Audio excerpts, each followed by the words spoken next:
What's going on, guys? It's your boy here. Welcome back to the channel. First off, you kind of see what's going on. I got a deck profile for you guys today. It's Yugioh. We got Plunder Patrol here. More specifically, my own version of Plunder Patrol. That means it's going to be 60 cards. This is Plunder Patrol with, I want to say, Adventure Water control. So it's more than just Plunder Adventure. It's added a bit of water control. This is to help combat the new meta of Sprite and Tier Elements. This is actually my first time doing a deck profile for Plunder Patrol on the channel. After a couple of months off of taking a break, that includes my entire YouTube channel because of some stuff going on outside of my life. I know I didn't do a lot of updates very well, but it's just been very complicated. I went through some things, a lot of difficult time. So first off, I appreciate those who still stick around, and I apologize for the lack of uploads, but I have been very busy, and I'm probably gonna do a separate update video about that on my channel.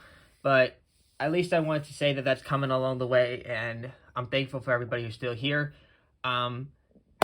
But now on to the subject of this video. We are here to deck profile this amazing deck that I built myself. No net deck and pasting. It actually made me, well, not made me. It actually helped me get to a top at my locals event at Unmatched Gaming.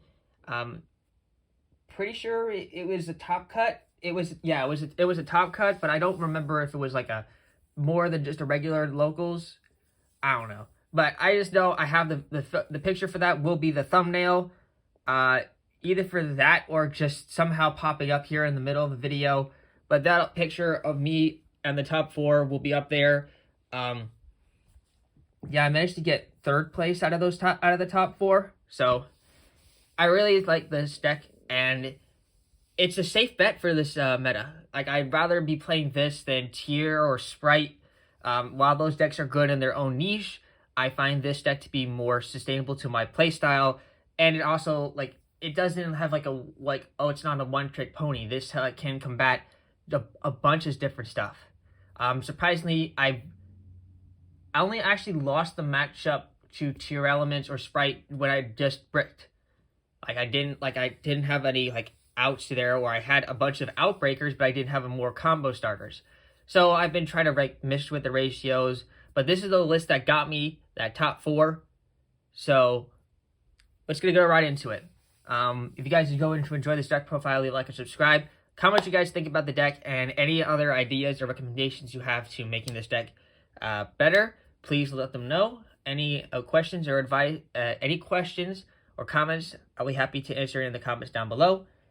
Let's get on to this deck profile. Starting off with the monsters, I think this is kind of self-explanatory when we're talking about Plunder Patrol. It's going to be 3 copies of Whitebeard, the Plunder Patrol Helm. This card is all these guys really got reprinted inside Ghost from the past, except for the next one, which would be, except for a couple of them. But the main ones, the essentials, did get reprinted. So first off, Whitebeard, Whitebeard and this is other sidekick, Redbeard here, have the niche ability of, during the opponent's turn, quick effect, I can special summon a Plunder Patrol monster from my extra deck with the same attribute as one monster your opponent controls or is in their graveyard. And if you do, equipped their respective, so equipped either Whitebeard or Redbeard, who's ever activating the effect, to the summoned monster in the monster zone. In the spell and trap card zone. And then, each in their own cases, if they were ever sent from their hand or monster zone to the graveyard, not spell and trap card zone, don't get that wrong, monster zone or hand. They all have, all the Plunder Patrol cards have that kind of thing where they're sent from the hand or monster zone to the graveyard. The only one that really doesn't is Golden Hair, but we'll get on to that later. But anyways, so if Whitebeard is sent from the hand or monster zone, you can special summon a Plunder Patrol monster from the deck that's not Whitebeard, but then you're locked into Plunder Patrol monster special summoning wise for the rest of the turn. Redbeard, if it's sent, you can target a Plunder Patrol monster you control and equipped Redbeard onto it as an equipped card. Which, by the way, the Plunder Patrol monsters, when they do this, they do help being protected by Faithful Adventurer, because it doesn't say it has to be an equipped spell, it just says equipped it. So, it's just like the Therions in that sense. So, I think these is a really good ratio. I know some people like playing 3 Redbeard. I actually just like having 14, more specifically. 14 Plunder Patrol monsters in the entire deck, so that's that ratio when I come to that. But these two are really like the main, like the core 5, right? Really, if you were gonna just do a side Plunder Patrol engine, like this would probably just be it if you really needed that. But let's get on to the rest of them. This is also one of my favorites. I actually think this card being played at 3 is absolutely correct. 3 copies of Black Eyes, the Plunder Patrol Sea Guide. I love this card. This card tells me, okay, I get a free special summon, and then even if the monster in the graveyard gets called by the grave, you still summon Black Eyes, you just don't get the re-add. It's crazy in that sense. So this guy, literally, it says, okay, essentially I'm going to either get a free XZ summon, a free Synchro summon, or a free Link summon. It's a 1-card access to any of that. Because all you do is just say Redbeard's in your graveyard, add Redbeard to your hand, summon Black Eyes, normal summon, and then do whatever you need to. Whether it be Z's, Link, can't be Synchro, you would have to pick like Whitebeard or Golden Hair if you were doing Synchro. But still, the free reoccurrence and like hand recoveration with this card, absolutely insane. Excuse me.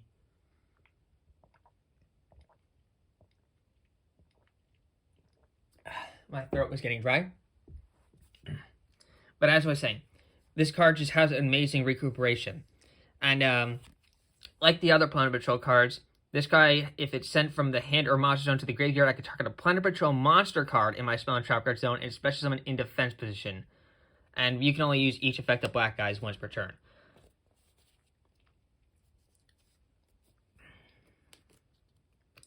On to the next one. We got 3 copies of the extender for Plunder Patrols. This is Bluebeard. So if you had to have a Plunder Patrol monster except Bluebeard, you can special summon Bluebeard from the hand. Pretty self-explanatory. And it doesn't lock you into Plunder Patrol monsters when you do that. And this card is sent from the hand or monster zone to the graveyard. You can discard 1 card, draw 1 card. You can only use each effect of Bluebeard, the Plunder Patrol Shipyard, once per turn. This effect can be used in any deck, really. Like, say it was sent to the graveyard during a Tyrell with dangers. Sure, go ahead, pick it up another one and discard 1. Pretty self-explanatory, actually. And but in this deck, he's a really good extender, and he helps make a lot of plays go off. There's a lot of 1-card starters in this deck too. On to the next one. I like this card pretty much as a really good starter. 3 copies of Golden Hair. So how Golden Hair works is if you can send one other Plunder Patrol monster card from your hand or face up on the field to the graveyard to special summon this card from your hand. You're not locked in if you do that effect. However, you do get locked in, you use the secondary effect. And this is if this card's in the graveyard, you can discard 1 card. Does not have to be a Plunder Patrol card. Special summon this card, but you cannot special summon for the rest of the turn except Plunder Patrol monsters. You can only use each effect of Golden Hair, the newest Plunder Patrol, once per turn. So what you do is if you just get Golden Hair, you normal summon Golden Hair, you're going to be linking off into Almirage, who's going to be in your extra deck, and then you're going to just discard a card, summon back Golden Hair, and make the captain, which is one of the like range starter combos. But that's why I like playing her at 3, simply because it does help me get off into the captain, and the captain does like start off the rest of the plays. Next up, we're going to be talking about the water engine that I like about this deck. And that is, like, in realistic, you could say this is a shark engine, but it has more than just sharks inside of it. And that's starting off with 3 copies of right-hand shark, 1 copy of left-hand shark. We're going to just talk about this package first. So this is the shark package. And where you're going to say, okay, why are you playing this? This is not a shark deck. You're right, it's not a shark deck. This is a Plunder Patrol deck. So why are you playing this? Well, first off, right-hand shark gives me a normal summon. Okay, this deck doesn't have really another, aside from like the starters, like I could normal summon Golden Hair or Whitebeard, doesn't help me on an interruption at all. Instead, this deck lets me get, okay, normal summon Red Hand Shark, and then I get Left Hand Shark from the deck if it's not in my hand, which is I only want to play one, because if you open up Left Hand, it's pretty much a dead card. But then you can, with all your bunch of ways to discard cards, you can put this in the graveyard, especially on this back, and then make an unbreakable Xyz monster. It's pretty straight simple in that case, and there's a pretty good hefty amount of Xyz monsters in this deck. So the only way to get rid of them actually would be like Fairy Tale Snow. So let's just say you only have access to right hand and left hand shark. You could basically make these two, and make your Mork, or some people would play Crooked Cook, an example. I do as well. Any one of those would be really breakable, because since the two Xyz materials were both water, they gain the respective effects of from right hand shark can't be destroyed by battle, and from left hand shark can't be destroyed by card effects. And if you make Mork with this, there's nothing aside from a kaiju that's going to break over it. Realistically. These cards are amazing. But there's more than just those guys when it comes into the water package. We also play the one copy of Silent Angler, because it acts like another extender, and if you don't have access to left-hand shark, obviously just special summoning this to get into a free body from your hand and not being locked into anything from an inherit is going to be really good.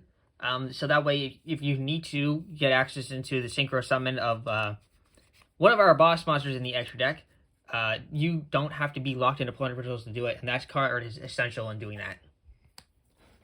That's it for the water engine. Next up, we're going to talk about the hand traps and going second monsters. So first off, the main hand trap we're playing in this deck is Ash Blossom and Joyous Spring. I will be showing the side deck, and that's going to help show off like the other going second cards. Actually, I just realized I didn't have that out.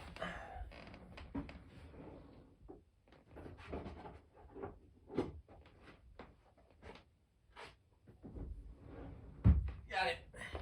Apologies. I'm still waking up here. Alright. Anyways, talk about Ash Blossom. Everyone knows Ash Blossom. She's your golden girl. You gotta love the cherry blossoms. You gotta love the feet fetish. And that's actually realistically the main hand trap that you play in this deck. The rest of them, this deck is designed to go second. Sometimes you're forced to go first, but this deck can also go first. And that's why I counted it, took into account 4 more going second hand traps. Such as my lovely favorite favorite card design anyway. Actually, second favorite, tied with first. This and Ayados are my 2 favorite cards. Mahama.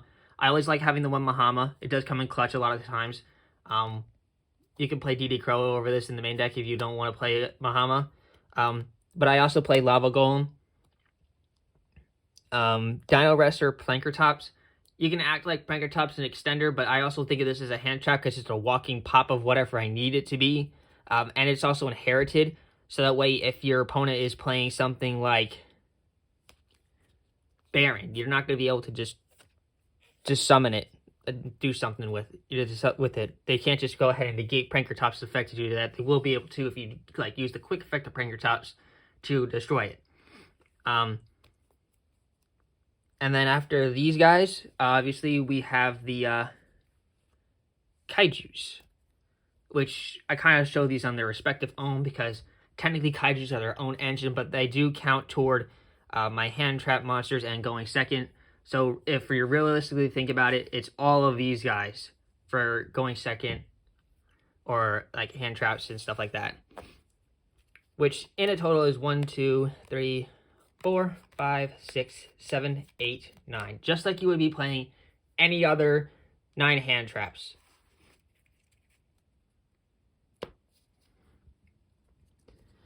Next off is a 1-card spicy tech I play in this deck. I really like this card, and I probably need to get more copies of it, but I only have the one for the time being. The one is works perfectly fine. This card is called Eka the Flame Buddy. I actually have not cited this card out. I actually think this card is really niche and it's really cool effect. So what this card can let me do is basically play around opponents' like negation cards. So essentially I would just normal summon Eka the Flame Buddy, targeting one of my cards in my spawn tracker zone, whether that be the captain or a ship or something else. Special summon it. Then use Eka's Flame Buddy's ability, targeting one of my opponent's cards to stick it in the spawn tracker zone, forcing them to negate it. Because if not, then I just link Eka away, or Synchro summon it away, and gets rid of their problematic monsters as well. This card can be really helpful in breaking opponent's monsters. And it was also helpful in making me like a Synchro or a Xyz monster without locking me into a Plunder Patrol. And then, of course, obviously, since this is Plunder Patrol Brave, we're just going to wrap up with the water and like the Brave package. 2 Water Enchantress and 1 Wandering Griffin Rider is all I need and all I play.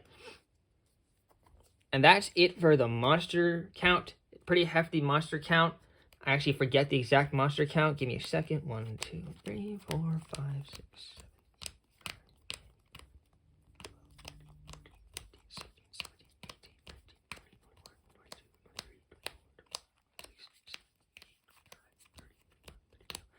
32 monsters on the dot. Let's get on to the spell cards. First off, we're going to start off with the Adventurer spell cards, so we get that out of the way. 2 copies of Rite of Army is here. Pretty self-explanatory, except for my ratios. If you're playing 3 and 3, go ahead. You can figure out what you want to cover that. But this worked for me. 2 copies of Fateful Adventure. I know people play mostly only 1. Here's why I play 2. First off, I can't tell you how many times I've regretted only having 1 in the deck because of getting Cosmic Cycloned or Galaxy Cycloned or anything like that. Because this card is essential for keeping Plunder Patrols on the field. Excuse me. This card keeps them alive. There's like, every time they're equipped to a ship, it keeps them up for 1 more turn. It forces them to deal with this or like waste another attack on it. So I think having 2 Fateful Adventure in this deck is absolutely correct and necessary. Next off, I have 1 copy of Starlight Papillon. I know people are going to be like, why are you not just playing Dracoback? Well, you're not half right. I am playing Dracoback, but I'm playing 1 Dracoback and 1 Starlight Papillon. Dracoback only being equipped to a normal monster kind of helps, and being able to bounce it obviously is amazing. But the reason why Starlight Papillon is here, it lowers all of my opponent's monsters by 500 attack for each different name I have with an adventure token in it, and it's not limited to being equipped to only normal monsters. So instead of having to force myself to equip this onto the token, I can equip it onto any Plunder Patrol monster I want, making it allowing to be protected by Fateful Adventure, which is really, really good.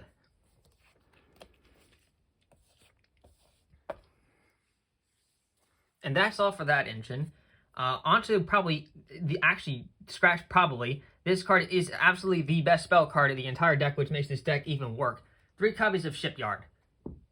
Well, technically 4 if you count the including a 4th of Terraforming. But Shipyard is amazing. It says, Plunder Patrol monsters you control gain 500 attack for each Plunder Patrol card in your spell and trap card zone, not your field card zone. This card does not count toward that. You can only use each of the following effects of Plunder Patrol Shipyard once per turn. The first one is like essentially your Reinforcement Armory. You discard 1 card, add 1 Plunder Patrol card from your deck to your hand except Plunder Patrol Shipyard. This is susceptible to both Ghost Ogre and Ash Blossom, just so you know. And if this card is in your graveyard, you can target 1 Plunder Patrol card in your spell and trap zone, set this card, and if you do, return that target to the hand. Whether that be a trap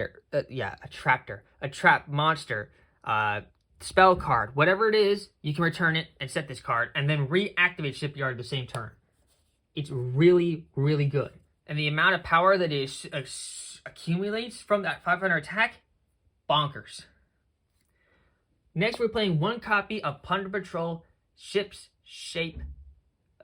Ships Shipping. Try saying that 12 times fast. It's a tongue twister on its own way. God darn, my throat is really dry. I'm sorry, y'all. But anyways, fusion summon 1 fiend monster from your extra deck using monsters from your hand or field as fusion materials. Does not have to be a Plunder Patrol monster, but it only is here for Plunder Patrols. And if this card is in your graveyard, you can target 1 Plunder Patrol monster you control, equip 1 Emblem of the Plunder Patrol, which is the next card we're going to be talking about, to a Plunder Patrol monster from your deck to that target. You only use each effect of Plunder Patrol Shipping once per turn. This card can really pull off the fusion monster in this deck, which is Liss, and then combo off with not only Liss's quick effect and the other 2 quick effects as well. And then on top of that, make Emblem.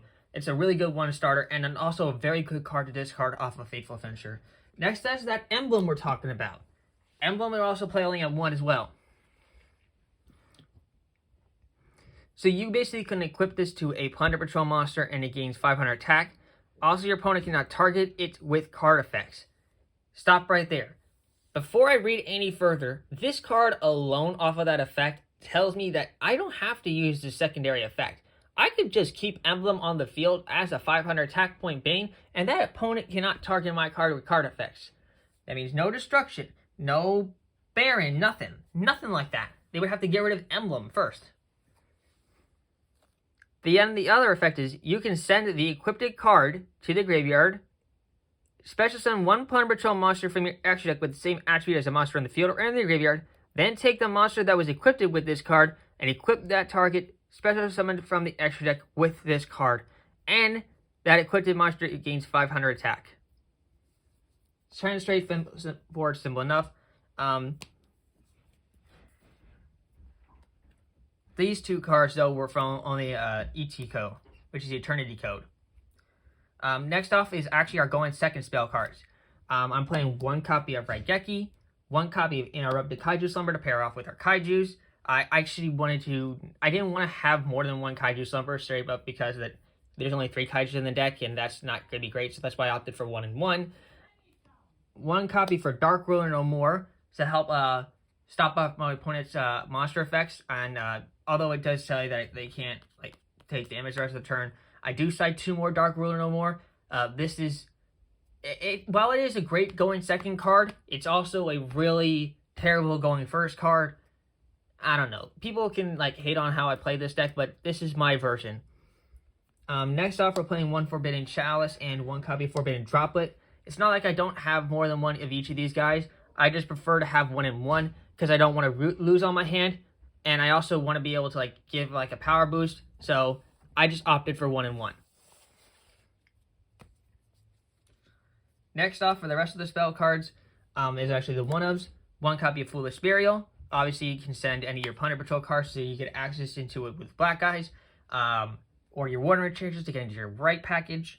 1 Call by the Grave to get rid of pesky hand traps.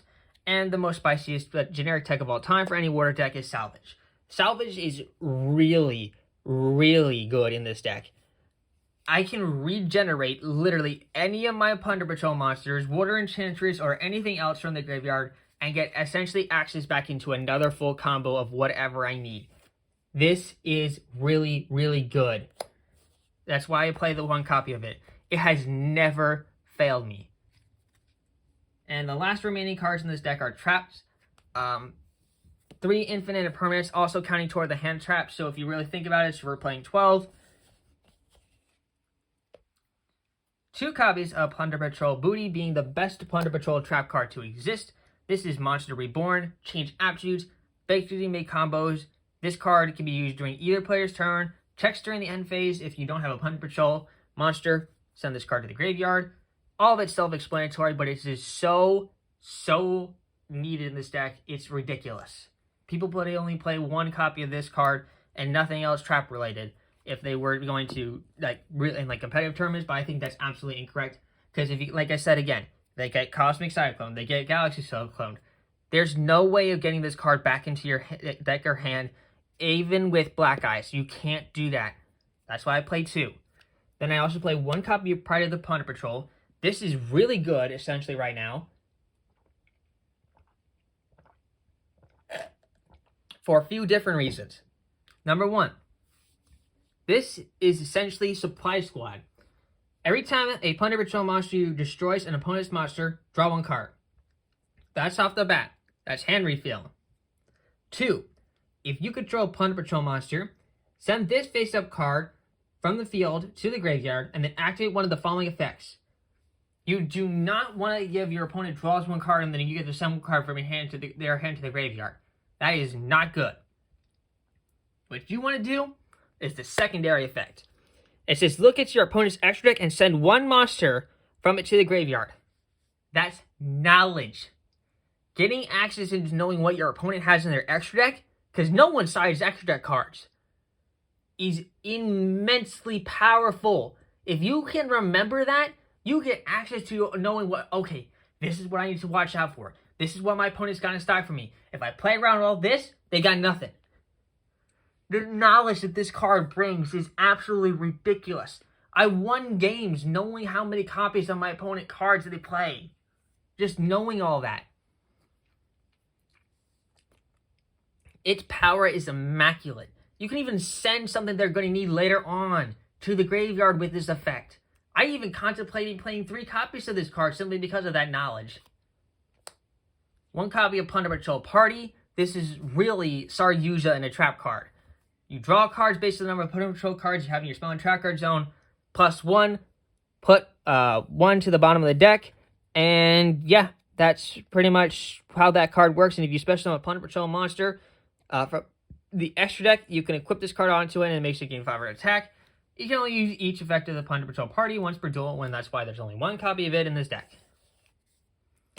Last card, because this deck is a meta deck, we play Metaverse. That is also our 5th copy of Shipyard, and getting access to the Shipyard can turn this deck on and off pretty fast. And that's why it's in this deck. That is it for the main deck. Let us get on to the extra deck. For the extra deck, obviously, the captain has to be on deck or else the ship does not go anywhere. So, of course, we're playing 3 copies of Blackbeard, the Plunder Patrol Captain. This card is cracked. It takes 2 monsters, including a Plunder Patrol monster, and it has a quick effect of targeting 1 effect monster you control. It does not have to be a Plunder Patrol monster, by the way. Just 1 effect monster you control. So let's say if you had Snatch and Steal, or Monster Reborn, stealing one of your opponent's monsters, turning it in there, your card now. Special summon 1 Plunder Patrol monster from the extra deck with the same attribute as a monster your opponent controls or in their graveyard, kind of self-explanatory. And if you do, equip that target to it, then draw 1 card. You can only use each effect. Yeah, you can only use this effect of Plunder Patrol Captain once per turn. So, I had to figure out that those starting to not resolve and not activate about the same things. We're not the same thing. But anyways, being able to just draw a free card and summoning a card that helps your opponent, like any one of the ships just help stop your opponent's plays. Crazy. One thing I like doing during the end phase, if I didn't use Blackbeard's effect, was using this to summon List, and then List bringing this back, essentially getting a free extra body on the board. On to the other Link monsters. Next up, I'm actually going to show you the boss monster of this deck, and before you get into it, it is not Access Code Talker. We do not play Access Code Talker in this deck. I actually opted for a card that doesn't take as much extra deck space. Behold. Blackluster Soldier, the Soldier of Chaos. This card is inexpensive and it makes perfect sense in this deck. It takes 3 monsters with different names, and if you use a level 7 or higher monster, which List is, the Brawn is, there's the Griffin, it basically cannot be targeted with card effects, and it cannot be destroyed by your opponent's card effects. When this card destroys an opponent's monster by battle and sends it to the graveyard, you can activate one of the following effects, gaining 1500 attack, second attack, 2 attacks during the next battle phase, or banish 1 card on the field, no target. Card's crazy. Really, really good. I love this card. So happy to have my boy in this deck. And the last Link monster I mentioned in the combo earlier is just the 1 copy of Salamangreat Amirage in here for combos that needed for normal summoning and extending. That's it for the Link monsters. On to Synchros. We're playing 1 copy of Adamancipator Risen Dragite. This is the Synchro boss monster I was telling you about. Helps stop against Lightning Storm. Helps to talk about Regeki. Anything that would help them start plays on their next turn. This card can turn it off because guess what? Your graveyard's full of water monsters. You don't have any rock monsters, unless you're siding your 2 Nibiru, which will be in the side deck. That's literally it. And even then, the chance of hitting that to return cards is slim, but you still can use it to help, like, bait out stuff. And, yeah, just having that as a water, having access to an Omni Negate for spell and traps is just great. That's why I like having Dragite here. Obviously, then we're playing 2 copies of Plunder Patrol Ship Brawn. And this is because that Brawn, not only being one of the 3 ships that you have access to for fire, This is all, it says all fiend monsters you control, all other fiend monsters you control can find or attack, and then you can discard one Plunder Patrol card, then target one spell or trap card your opponent controls, banish it. Then you can add one Plunder Patrol monster from your deck to your hand. This is a quick effect. If this card is equipped with a Plunder Patrol card, you can only use this effect of Plunder Patrol ship Brawn once per turn. Insane. Getting rid of Rivalry of Warlords, Anti-Spell Fragrance. Yes, if it's a quick effect, Mystic Mine, the field spell that boosts up tier elements as well. Like, I don't know how else to say this. Brawn is amazing. And then there's getting the free ad, even better. Onto the Xyz monsters, because we only play 3 synchros. 2 copies of Plunder Patrol ship Mork. Mork gets rid of effect monsters. And then this crazy thing is even better. That first discard effect in the targeting effect monster does not require you to detach materials to activate that effect. Mind-blowing. An Xyz monster that doesn't need to detach an Xyz material to activate an effect? Crazy. But what it does need to detach to is if... Hold up. Trying to read the card. I know it's in there somewhere. Just lost my eyesight. Right there in the last sentence. If a Plunder Patrol card you control would be destroyed by battle or card effect, you can detach one material from this card instead.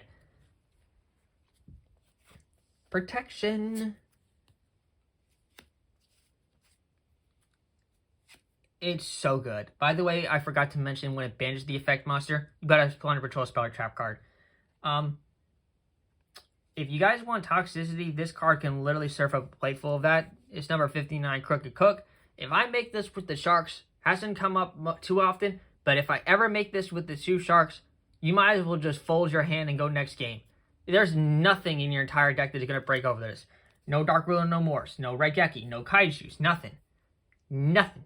This card is unaffected by everything. And if it can't be destroyed by battles or by battle or card effects, it gains those effects before it becomes unaffected by everything else. You are not going to break over this card. Ever. It's ridiculous. Next up is number 4, Stealth Kraken.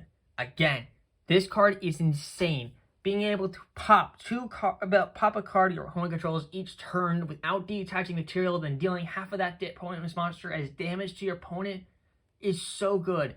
You can sit on this for a long period of time and just win the game like that. It's so good. I was playing the spawn at one point, but then because of how this meta was working, I decided to opt out and play an Abyss Driller instead, not only to help me gain 500 attack for every since the monsters I will be using were all water, but because there's a lot of graveyard effects right now. And stopping that like a walking Necro Valley is really good sometimes. And to finish it off is just 2 fusion monsters, being the 2 Plunder Patrol ship lists. This is your effect, a special summoning gate, and special summoning Plunder Patrol monster from your hand or spell and trap card zone. It's just, that's pretty much all you need to do to explain that card. That's it for the extra deck. Let's pull over to the side deck. For the side deck, we're going to start off with the 2 copies of Nibiru, the Primal Being. Nibiru here is another hand trap that you can side in, knowing you're going second and you really need to go second. Or if you're going first and you don't think you're going to have a lot of protection, you can also put in Nibiru for those reasons as well. Because, like I said, this card can be in there to help Drag Guide return cards to the hand. Next off, there's a card that's more questionable. I played 1 Astrograph Sorcerer in the side deck. Astrograph Sorcerer is only in here for the fact, oh crap, I need that card for next turn. Sure, let's see if I get rid of Whitebeard, and they get rid of Whitebeard. Let's go ahead and summon Astrograph Sorcerer, get myself another copy of Whitebeard, then get into monster effect summoning from the deck. That's realistically the only reason why Astrograph is here, is just for recuperation of hand. And it's a free body. Next off is your two more copies of Dark Ruler No More, so that way you can stop your opponent's plays if you're going first, or if you're going second, you put these 2 cards in as well. More hand trap wise and going second monsters, DD Crows, a Lava Golem, and then for spell cards, let me move these other to the side. 1 Harpy's Feather Duster for back rows, 1 Cosmic Cyclone, and 1 Twin Twister. Didn't want to have too many discards, but I didn't have enough blow-ups. That's why I played 1 of each, because I couldn't make up my mind. 3 copies of Evenly Matched. This card is nuts breaking boards. And then if you know, like, you can't outgrind your opponent's cards, you just go Evenly Matched and then work for that. Because at Unmatched, everyone is not evenly matched. And the last card is 1 copy for every boot. That's it. That's really all that I did for the deck. And I just piloted it very well to go ahead and, yeah, top with the deck. So, thank you guys for tuning into this deck profile. I hope you guys enjoyed. Like and subscribe is greatly appreciated. If you all have any questions, like I said before, do go ahead and leave them down below, and I will get back to them. Without further ado, this is your boy Yeet signing out. Thank you guys for tuning in. I hope you guys have a good rest of your day, and I'm signing out. Peace.